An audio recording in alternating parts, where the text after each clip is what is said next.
Hoy quiero contarle otra historia muy diferente. Una historia que hace honor al título de esta serie, Planeta Encantado. Una historia que discurre en dos escenarios tan distintos como distantes. Pero empecemos por el principio. Sígame. Lo que quiero mostrarle no le dejará indiferente.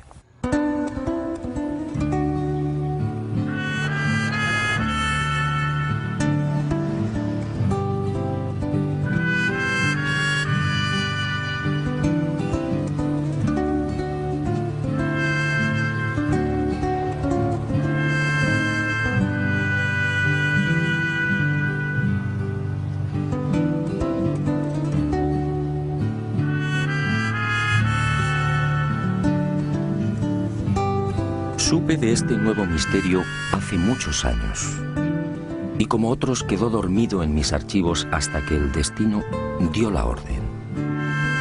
Hoy por fin ha llegado el momento.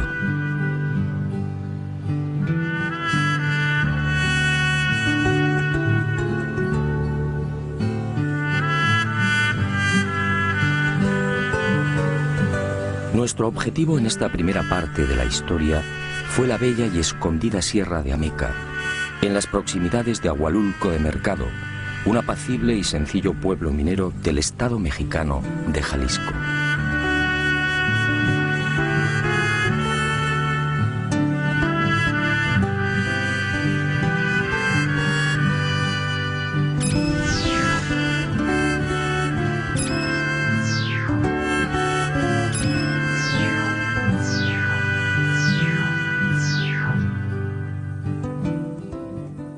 Desde allí, desde Ahualulco, lo abrupto del terreno y el atormentado perfil de los caminos nos obligó a ascender en caballerías. En total, 4 horas de fatigosa marcha por valles y cañadas hasta alcanzar una altitud de 2100 metros.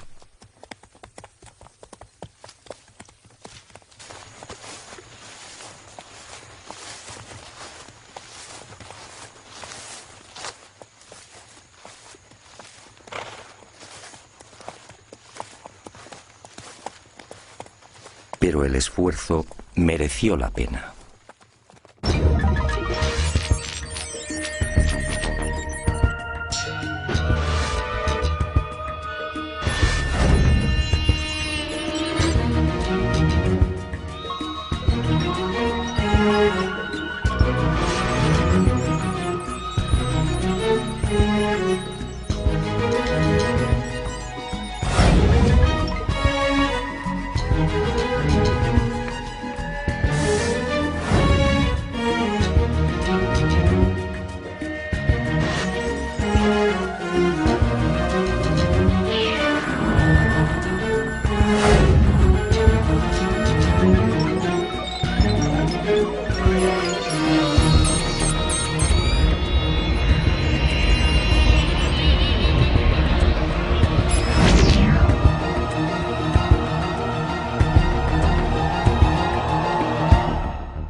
Aquí el primer enigma, casi 1 millar de esferas de piedra distribuido en las faldas de los cerros de Agua Blanca y Piedra Bola.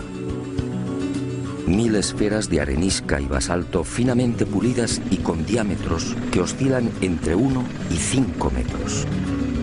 Esferas de hasta 20 toneladas que nadie sabe cómo han llegado hasta aquí.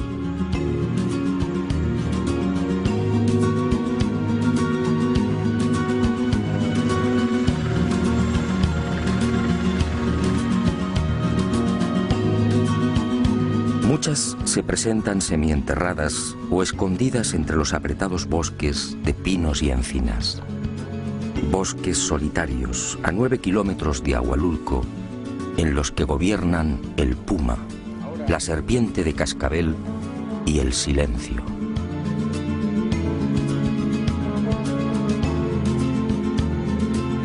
Evidentemente, el hecho de aparecer enterradas o semienterradas concede a estas esferas una notable antigüedad. Sin embargo, no disponemos de vestigio alguno que pueda esclarecer su origen. Las leyendas y restos arqueológicos de la cultura Teuchitlán, que habitó esta región hace 4000 años, no aportan datos específicos sobre los hipotéticos constructores o la finalidad de las mismas. Los siguientes asentamientos humanos, entre los que destaca el pueblo Kazkán, tampoco arrojan un mínimo de luz respecto a estas gigantescas esferas.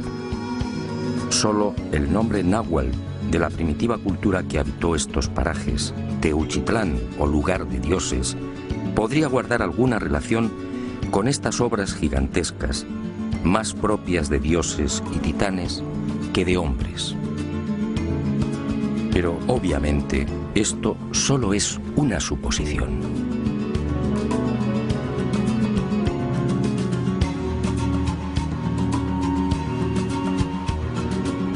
Durante la conquista, ninguno de los españoles hace mención de estas asombrosas y desconcertantes bolas, como las llaman los nativos. En 1524, el poblado de Ahualulco fue conquistado por Cortés de San Buenaventura. Pero las esferas no aparecen en las crónicas. Y aunque resulte extraño, tampoco Cristóbal de Oñate se refiere a ellas cuando en 1547 descubre las ricas minas de hierro, oro y plata de esta región. ¿Cómo llegaron estas inmensas moles hasta lo alto de las laderas a 1400 y 2000 metros de altitud?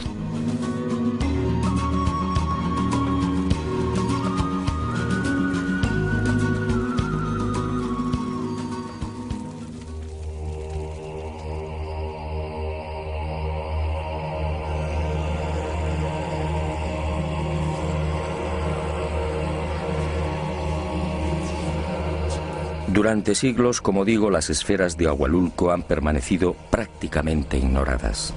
Solo los nativos sabían de su existencia. Hasta que en 1967 el norteamericano Robert Gordon, director de la mina denominada Piedra Bola, fue informado de la existencia de otras esferas similares a la que existe junto a la boca de la antigua mina de plata y que justamente dio nombre al yacimiento. Gordon, intrigado, acudió al paraje señalado por los nativos y efectivamente, a cosa de 2 kilómetros de la mina, descubrió otras 5 gigantescas y perfectas esferas de piedra.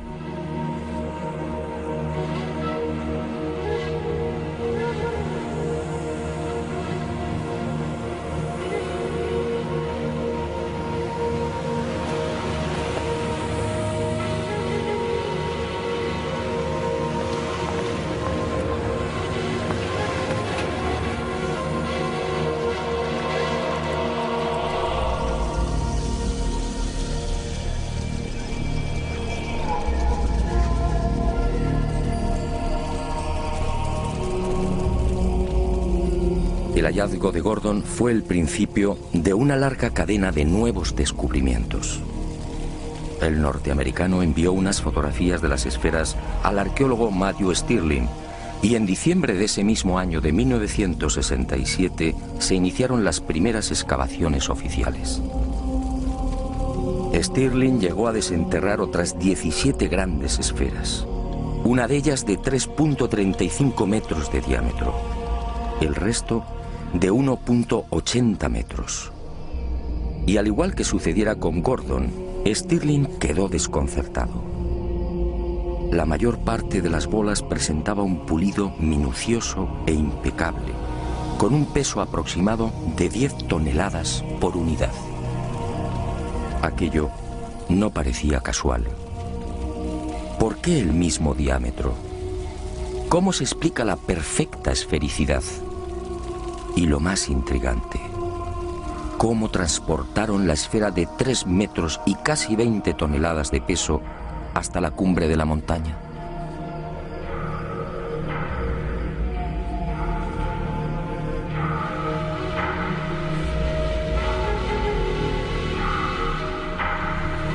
Tras estos hallazgos, el misterio de las esferas de la Sierra de Ameca se enredó mucho más. El lugar aparentemente jamás fue habitado.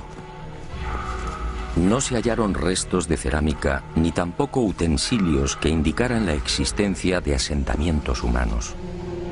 Por otra parte, la depurada técnica que hubiera demandado la elaboración de estas esferas y el no menos complejo transporte de las mismas hasta lo alto de cimas y laderas hizo sospechar a estos primeros científicos que se encontraban frente a un capricho de la naturaleza. El razonamiento era comprensible, pero ¿estaban en lo cierto? 3 meses después de los descubrimientos de Stirling, en marzo de 1968, otra expedición científica se acercó a estos parajes. La integraban miembros del Instituto Smithsoniano, de la National Geographic y de la Inspección Geológica norteamericana.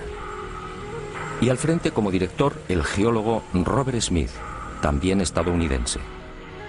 Tras examinar las bolas, la conclusión de Smith dejó perplejos a propios y extraños.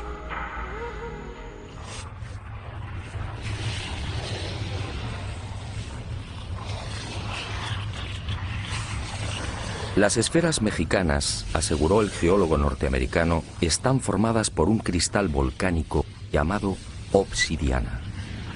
Surgieron hace 40 millones de años como consecuencia de una gigantesca avalancha volcánica.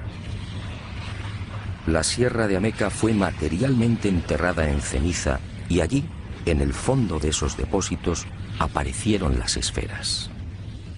Según Smith, a temperaturas que oscilaron entre 540 y 760 grados Celsius, esas cenizas se fundieron, cristalizando por enfriamiento y progresando en frentes esféricos.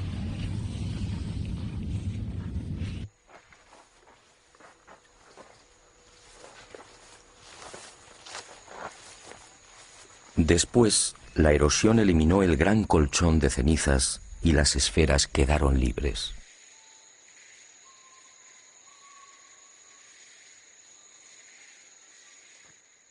Y digo que el veredicto del geólogo norteamericano dejó perplejos a propios y extraños porque sencillamente no resolvía la totalidad del misterio.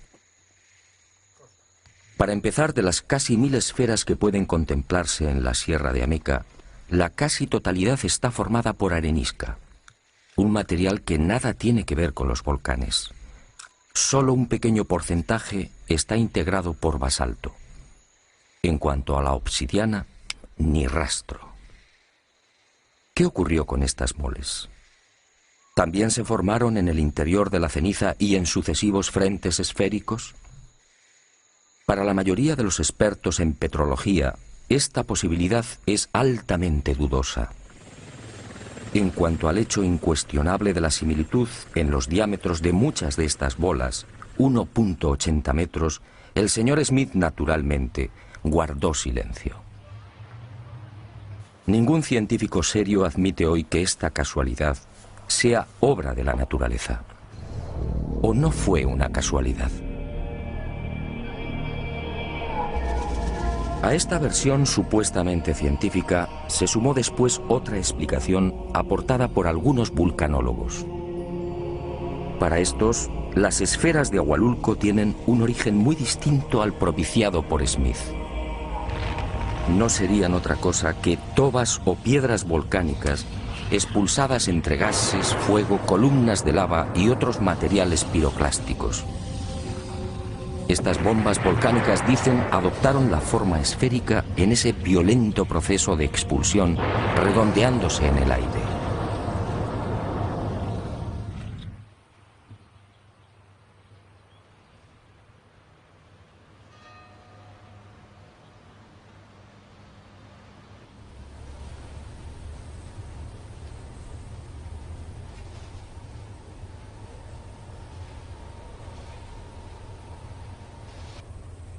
Estas bombas volcánicas no son exactamente esféricas, y es lógico y natural.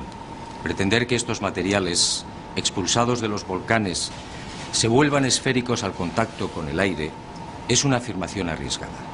¿Qué tiene esto que ver con la belleza, con la perfección y con el gigantismo de las esferas de México?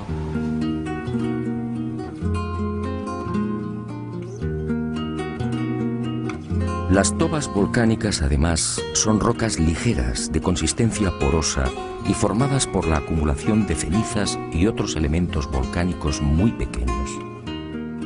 ¿Qué tiene esto que ver con las masas pétreas de 10 y 20 toneladas de la Sierra de Ameca? Incluso aceptando la remota posibilidad de que estas bombas volcánicas se vuelvan esféricas al contacto con el aire, ¿en qué cabeza cabe que puedan conservar la esfericidad al chocar con un manto de lava o de ceniza? Definitivamente las explicaciones de geólogos y vulcanólogos no son consistentes. Algo falla. El supuesto origen natural de las bolas aparece drásticamente enfrentado con la naturaleza de las mismas, con las dimensiones y sobre todo con la milimétrica perfección del pulido. Pero hay más. Si echamos un vistazo a la nación mexicana, observaremos que se trata de un país eminentemente volcánico. En estos momentos, según el Catálogo Mundial de Volcanes Activos, México reúne un total de 14, con la calificación de peligrosos. Pues bien, si las esferas de Agualulco fueran el resultado de los fenómenos eruptivos ya mencionados, ¿por qué aparecen únicamente en este lugar del estado de Jalisco? Solo en el llamado eje volcánico mexicano, con una longitud aproximada de 1000 kilómetros, se contabilizan miles de volcanes apagados. Lo lógico es que este tipo de bolas se encontrara repartido en numerosos puntos de dicho eje. Pero no es así. Esta increíble acumulación de casi 1000 esferas solo se da en la referida Sierra de Ameca. Algunos vulcanólogos pretenden justificar la existencia de las esferas por las erupciones acaecidas en la Edad Media y señalan a 3 volcanes como responsables directos: el Ceboruco en el estado de Nayarit, el Volcán de Fuego y su vecino el Nevado, ambos en las proximidades de la ciudad de Colima. El Ceboruco en efecto entró en erupción en 1542 y 1567. En cuanto a los de Colima, del Nevado se sabe que entró en actividad en 1560. Pero los ardientes flujos no fueron más allá de los 10 kilómetros.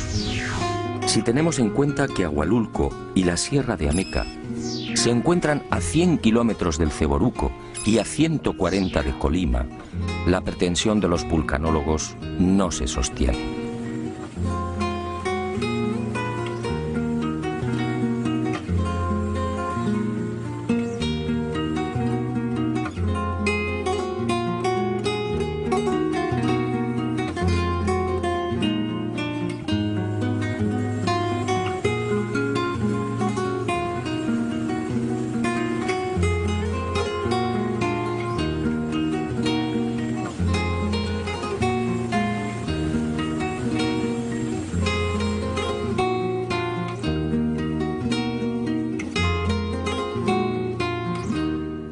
Efectivamente, estoy de acuerdo con usted. Después de recorrer la Sierra de Ameca y contemplar estas esferas, cuesta trabajo imaginar que semejantes moles son un capricho de la naturaleza. La periodista mexicana Virginia Sendel escribe, y con razón, son demasiado perfectas, demasiado bellas. Los científicos, una vez más, han intentado descafeinar la realidad, pero la historia no ha terminado. Sígame. Estoy seguro que lo que queda por ver le sorprenderá de nuevo.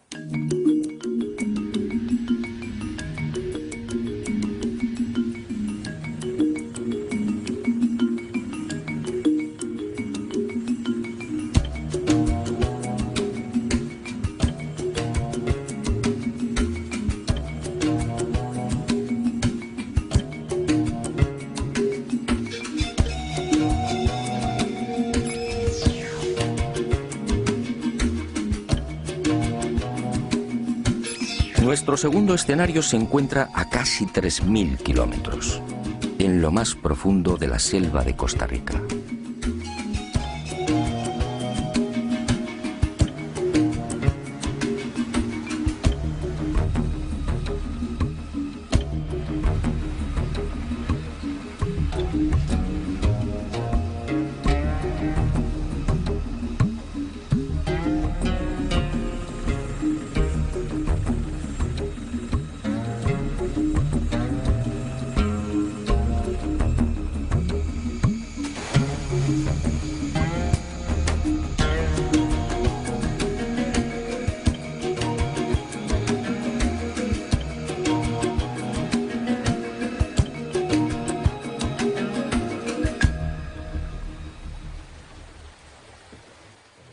Parece mágico, pero aquí en plena jungla, al sur de Costa Rica, nos aguarda una segunda parte del oscuro enigma de las esferas de piedra.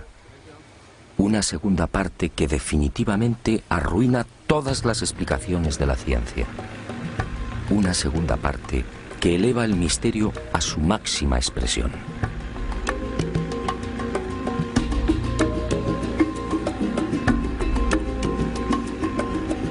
Nuestro primer objetivo exige cruzar buena parte del delta del Diquis y la enmarañada y peligrosa jungla por la que discurre el río Sierpe. Una jungla pantanosa, infectada de caimanes, serpientes y, lo que es peor, de mortíferas nubes de mosquitos.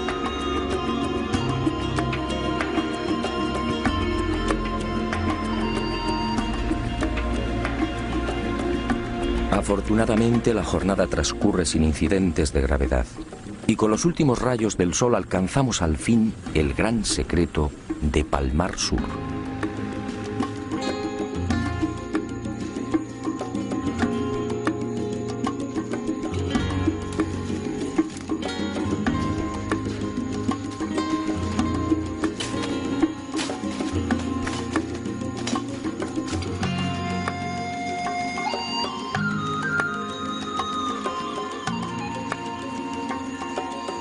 Decenas de esferas de piedra prácticamente gemelas a las de Ahualulco. Esferas igualmente perfectas, al aire libre o semienterradas en cientos de kilómetros cuadrados. Esferas de un pulido exquisito, casi imposible.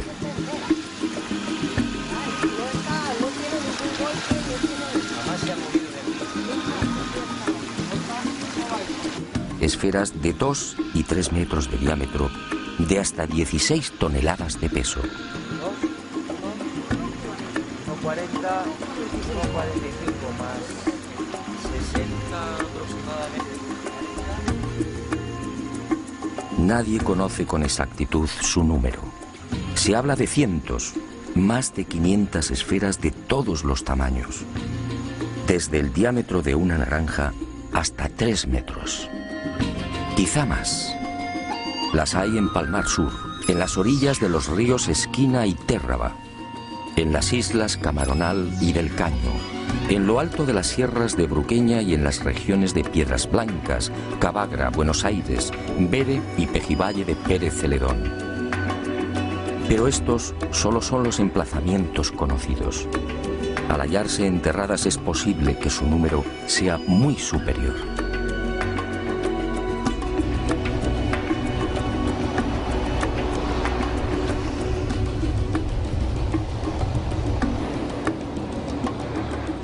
Como en el caso de México, los nativos conocían su existencia desde mucho antes de la llegada de los conquistadores españoles.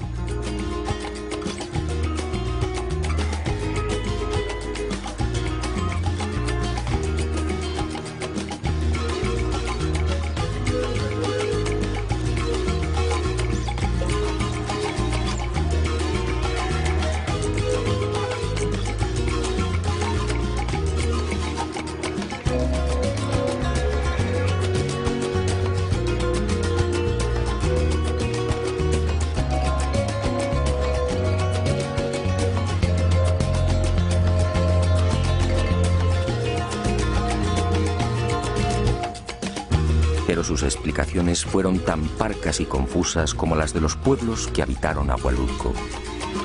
Todos se limitaron a señalar al cielo, asegurando que las esferas eran obra de los dioses.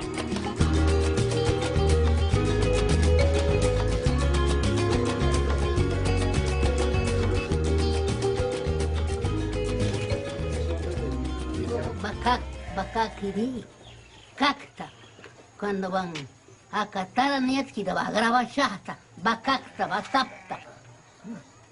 Porque eso son una piedra pesadísimo. Donde vivían esas piedras nadie lo levantaba. Yo conocí una piedra. Ahí en ese talobre, pequeña, y que era de 12 años seguro que yo estaba. Alrededor, los antiguos moros esos lo adornaron con figuritas de toda clase de animalitos así alrededor, de todo color. Y debajo de ese dejaban el oro ahí enterrado. Pero dicen que cuando levantaron esa bola que está en Palmar, debajo encontraron bastante tesoro. Pero esa fue la compañía que dispuso de eso.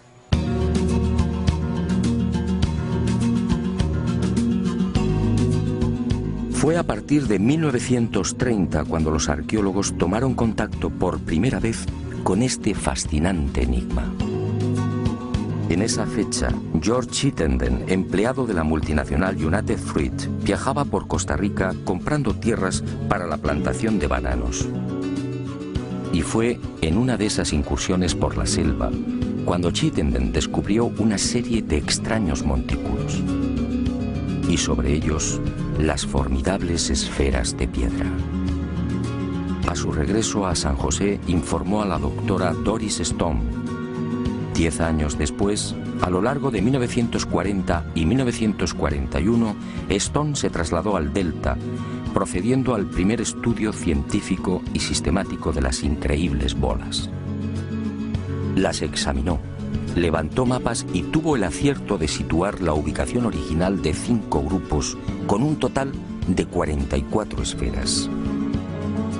Y descubrió también otros ejemplares en las proximidades del pueblo de Ubita y en las orillas del río Esquina.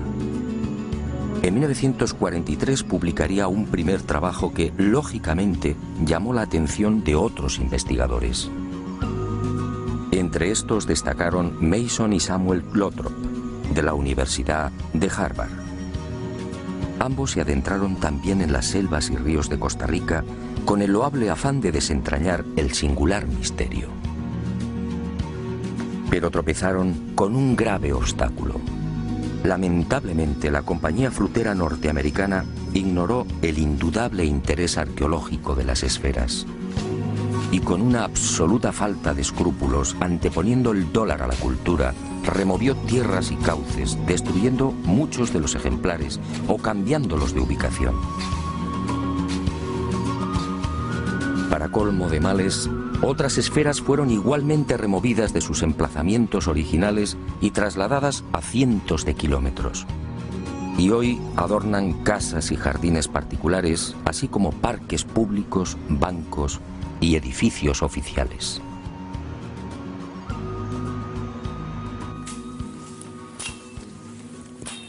A este desastre vino a sumarse la codicia. Al igual que sucediera en el municipio mexicano de Agualulco, el descubrimiento de las esferas de Costa Rica terminó provocando el nacimiento de un rumor tan absurdo como lamentable. En el interior, dice la creencia popular, se esconden grandes cantidades de oro y piedras preciosas. Y muchas de ellas, como esta, fueron quebradas o dinamitadas.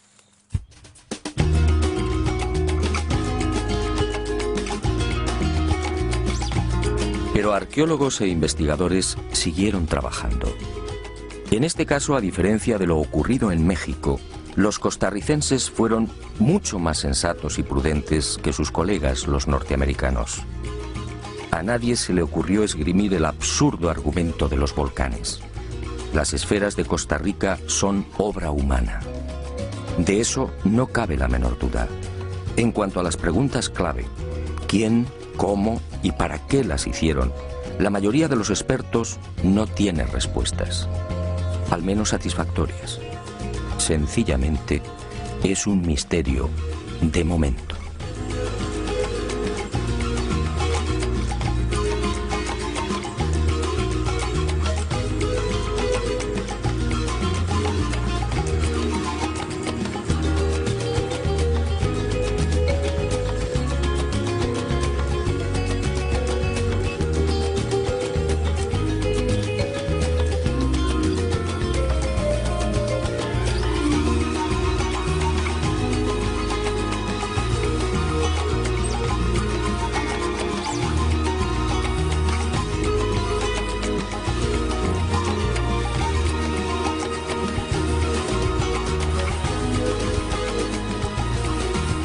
Y el misterio de las esferas se complica un poco más cuando uno desembarca en la paradisíaca isla del Caño, al oeste de Costa Rica. Una reserva biológica situada a 16 kilómetros del continente.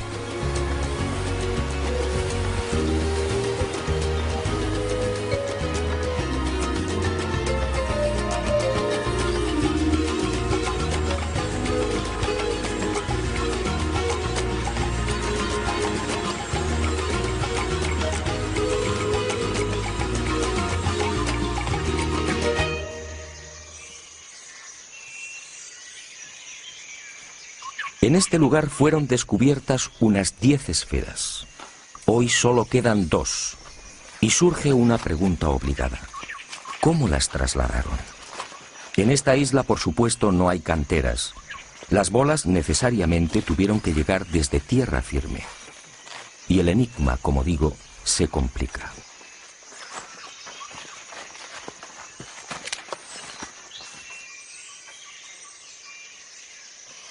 Según los especialistas, para labrar una bola de 1 metro de diámetro, sería preciso un bloque de 9 toneladas. ¿Cómo se las ingeniaron los constructores para transportar semejantes moles a través del océano? ¿En qué clase de embarcaciones? ¿Qué tipo de navío podría soportar una carga semejante?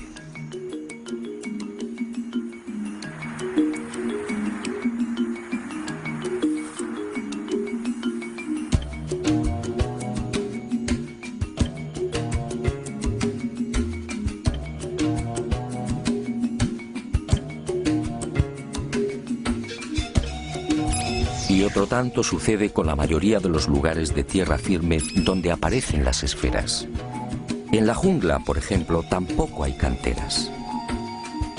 Para encontrar los necesarios depósitos de granito es preciso viajar al norte, a la sierra, es decir, a cientos de kilómetros. Y no hay más remedio que repetir las preguntas. ¿Cómo salvaron los ríos? ¿Cómo se las ingeniaron para atravesar valles, pantanos y colinas?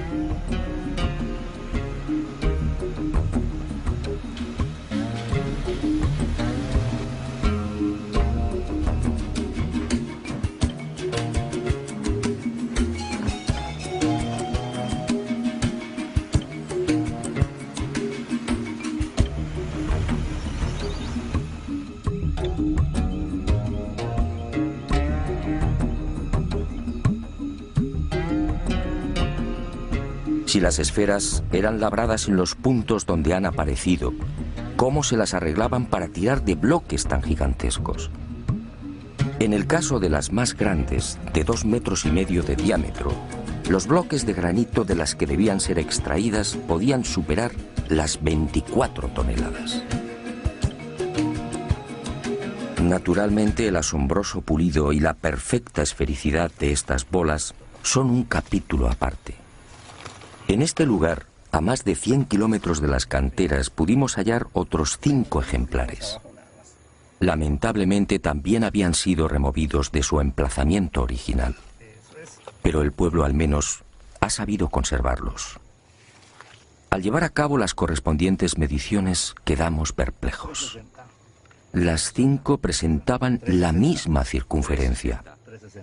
3,6 metros con una variación en los radios de apenas 1 milímetro. Esta increíble precisión hace pensar a los expertos que los desconocidos constructores tuvieron que utilizar algún tipo de instrumental. ¿Pero cuál? Hoy, con el auxilio de las computadoras, difícilmente lograríamos una perfección semejante. En cuanto al pulido, de nuevo el asombro y el silencio.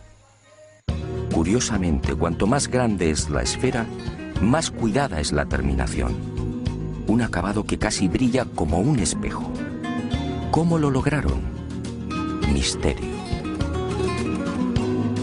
También la hipotética fecha de la construcción de las esferas aparece envuelta en la duda. Al tratarse de granito y caliza, los procedimientos de datación por carbono 14 no son viables. Y los arqueólogos han recurrido al llamado sistema de asociación. En otras palabras, estimar la edad de la esfera, basándose en la antigüedad de la cerámica y demás restos orgánicos encontrados al pie de la bola. Esto obviamente resulta arriesgado. Siguiendo esta fórmula de datación relativa, bastante dudosa a mi entender, algunos expertos han establecido la antigüedad en 1600 años. Otros las consideran más jóvenes, fijando el momento de la fabricación en el siglo XVI. Esta última hipótesis tropieza con un serio inconveniente. Si las esferas fueron talladas en el siglo XVI, ¿por qué no son citadas por los cronistas de la época? De haber sido testigos de su fabricación, hombres como Vázquez de Coronado, Gil González Dávila o Perafán de Rivera lo hubieran mencionado.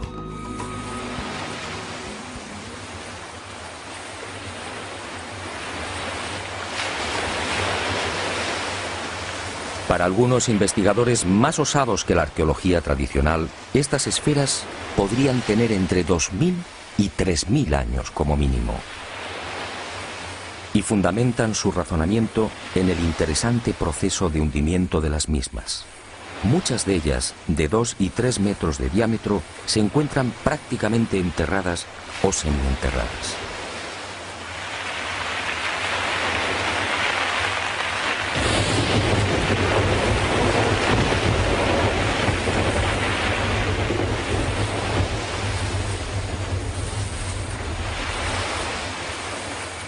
Basta un sencillo cálculo para estimar el tiempo que han necesitado para ser tragadas por el terreno.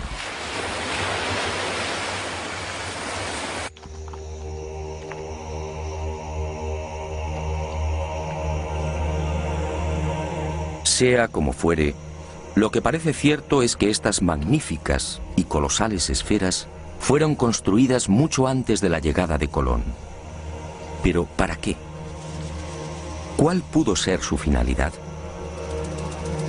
Sobre este importante capítulo, la disparidad de criterios es todavía mayor. Hay quien asegura que estas esferas venían a demostrar el grado de poder e influencia de los caciques. Si esto fuera así, cuanto más grande y más perfecta, más notable sería el dominio del rey de turno. La teoría, sin embargo, no termina de convencer.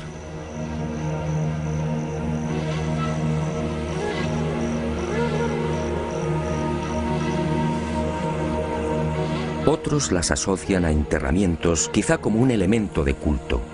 Y aunque se sabe de algunas muy pequeñas que han sido halladas en tumbas junto a objetos de cerámica y joyas de oro, la hipótesis no resulta muy sólida.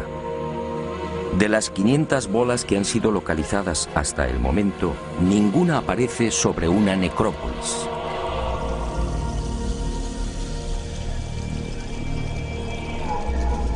Cabe pensar, por tanto, que las 2 esferitas descubiertas en tumbas fueran únicamente una posesión personal del difunto.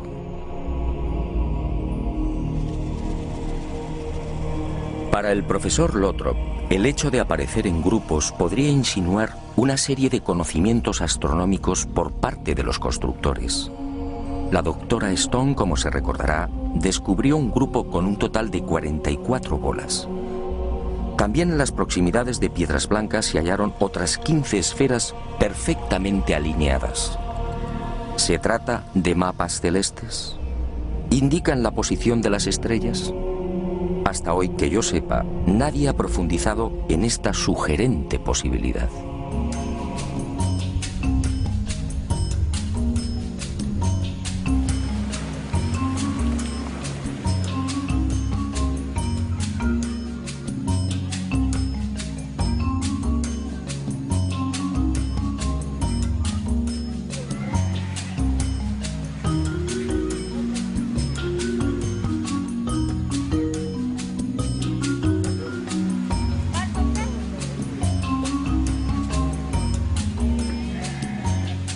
Algunos nativos a quienes consulté me hablaron de algo mucho más fantástico. Según la tradición heredada de sus ancestros, estas esferas son poderosos centros de energía. Una especie de focos que irradian fuerza y bienestar y que afectan a la vitalidad y salud de personas, animales y plantas. De hecho, dicen, los vegetales que crecen en el entorno lo hacen siempre con mayor exuberancia y agresividad que los ubicados a mayor distancia. Hablan con razón, sí, pero esa misteriosa energía no tiene nada de sobrenatural. Los materiales que forman las esferas, en especial el gabbro y la granodiorita, contienen un elevado índice de magnetita. Y es justamente esta mena esencial del hierro la que atrae los metales y despliega la supuestamente fantástica energía benéfica. Y en este laberinto de posibles explicaciones nació también otra hipótesis contemplada con escepticismo por la ciencia oficial. Basándose en los planos levantados por Stone y Lothrop, el reconocido sociólogo Ivar Zapp asegura que las alineaciones de esferas son en realidad una biblioteca náutica, es decir, la señalización de rumbos marinos. Tomando uno de estos mapas, Ivar verificó que dos de las esferas apuntan hacia los rumbos 19 y 199 grados respectivamente. Este último pasa sobre la isla del Coco en Costa Rica, el archipiélago de las Galápagos y finalmente desemboca en la isla de Pascua. Al someter el citado rumbo a la computadora de vuelo de un avión, el ingeniero comprobó con asombro la impecable exactitud del destino nacido de ambas esferas. En un trayecto de 7.000 kilómetros, el desvío de un supuesto navegante que hubiera seguido esa alineación habría sido de apenas 70 kilómetros.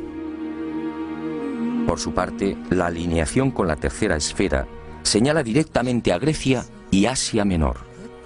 ¿Casualidad? ¿Qué hay de cierto en la hipótesis de Ivar Zapp? Los científicos, con razón, desconfiaron del hallazgo de Zapp. La mayor parte de las esferas, como fue dicho, ha sido removida. Esto hace poco menos que imposible la constatación de los supuestos rumbos marinos. En cuanto a la sorprendente alineación que une Costa Rica con la isla de Pascua, el asunto tampoco mereció mayor consideración por parte de la ciencia. La verdad es que la proximidad de dos o tres esferas puede sugerir infinitos rumbos. Y otra por aquí. Hay una aquí y...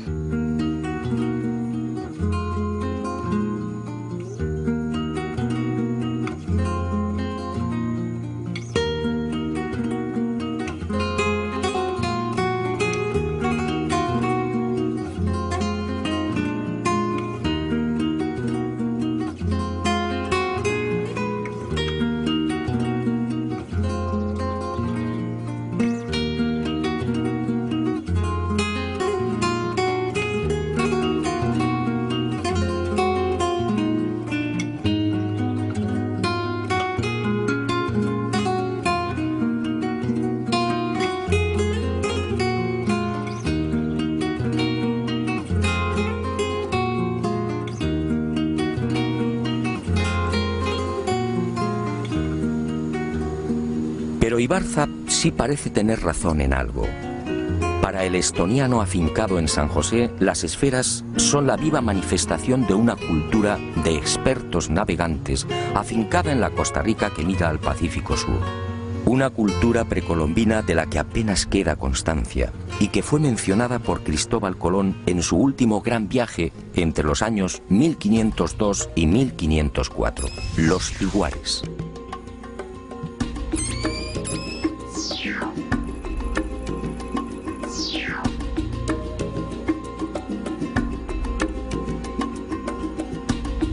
En una carta dirigida a los reyes católicos, Colón manifiesta que los tiguares eran gentes ricas, con navíos, espadas y corazas.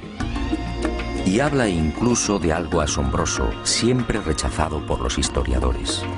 Según los indios, en esas tierras del oeste, a 9 jornadas desde el Atlántico, existían ya caballos. Caballos utilizados para el transporte y la guerra. ¿Caballos? ¿Cómo es posible en 1502? Según la historia oficial, los caballos fueron introducidos en América por los conquistadores españoles.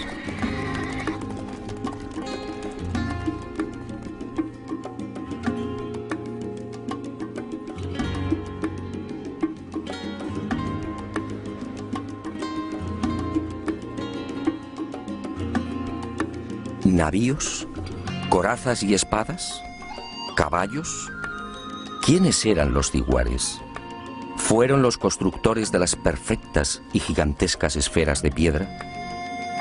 En realidad, nadie lo sabe, aunque nos encontramos ante una circunstancia más que sospechosa. Esa civilización vivía justamente en la región de Golfo Dulce, es decir, en unas tierras en las que se ha descubierto la mayor concentración de esferas.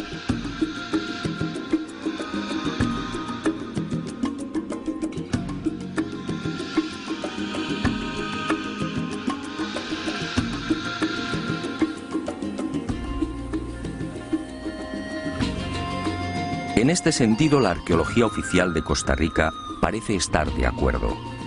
Las esferas tuvieron que ser creadas por una cultura con un alto grado de evolución mental y material. Un pueblo con una especial sensibilidad y un notable sentido de la abstracción. Si observamos la naturaleza, comprobaremos que las esferas perfectas no existen. Y si es así, ¿cómo pudieron imaginarlas?